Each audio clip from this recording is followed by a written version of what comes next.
avec Magnien Président. RMC Bourdin Direct, Magnien Président. Au féminin toujours, avec vous toujours, Pauline Baduel. Vous avez passé, je crois, une folle soirée à la surprise générale. C'était plus funky ce deuxième débat de la primaire de la droite.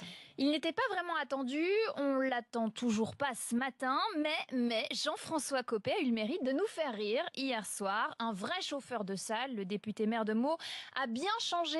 Écoutez, ça c'était le Jean-François Copé du premier débat. Ce qui est profondément choquant, j'en suis profondément choqué, qui sont profondément choqués par ces allégations. Alors attention, transformation impressionnante, Jean-François Copé ne s'est pas arrêté là, festival de lapsus et de blagues. J'assume qu'il faut un gouvernement de choc avec des ministres de gauche, des ministres de droite et des ministres centristes, et surtout pas un ministre de gauche. Je dois dire que un lapsus est touchant. Moi, je fais mes erreurs de prix de pain au chocolat, mais enfin, chacun fait les siennes. Hein. Parce qu'alors, franchement, une France décomplexée, c'est une France qui remonte à cheval, comme Zorro. Jusqu'au petit jour, on ira faire. Pas mal, hein? Fallait oser, hein? Mais Jeff l'a fait, c'est notre nouvel incroyable talent, Jean-François Copé. S'il ne remporte pas cette primaire, je pense qu'une carrière de one-man show se présente pour lui. Bah écoutez, je lui poserai la question. Je le reçois tout à l'heure à 8h25 sur RMC et BFM TV, évidemment. Tous les honneurs ne lui reviennent pas lors de cette soirée à Jean-François Copé. On peut dire que tous les candidats ont gaffé. C'est à peu près ça, mais on attendait avec un énorme suspense l'entrée du 8e candidat à cette primaire, le candidat fantôme, celui qui hante les esprits nuit et jour, j'ai nommé François Bayrou. Sarkozy a remis le nom sur le tapis hier avec son lapsus, souvenez-vous, Premier ministre François Bayrou. Eh bien, l'ex-chef de l'État a contaminé ses petits camarades.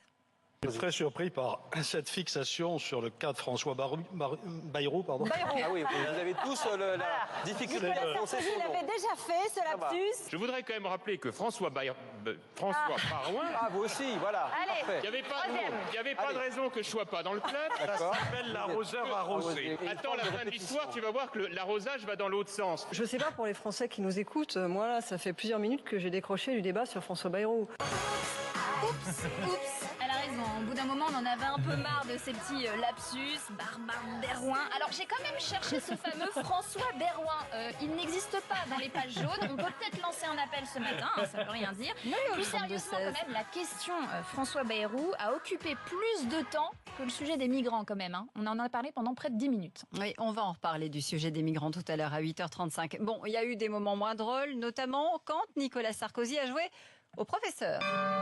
Allez, tous en classe, il lui manquait ses petites lunettes, mais professeur Sarkozy a voulu rappeler à plusieurs reprises qu'il donnait des leçons, que c'était lui qui avait le bon mot, le vrai. Bon, d'abord, ce ne sont pas les accords du Touquet, c'est les accords de Canterbury, qui ont été renégociés au moment du Touquet, mais peu importe, tout le monde n'est pas obligé de connaître exactement le dossier. Vous savez, ce sont des sujets très sérieux qui demandent une connaissance approfondie des dossiers. Commence d'abord par essayer d'être élu, tu verras que c'est très difficile. Alors ça, c'était pour Bruno Le Maire. Pas très sympa, mais donneur de leçons. Voilà, il a dû répéter 4 fois. Ce sont des sujets très sérieux. Hein. Moi, j'ai été président. Tu sais, c'est parfois pas mal d'écouter ce que disent les autres. Ils ne disent pas forcément des bêtises. Bon, voilà, écoutez-moi.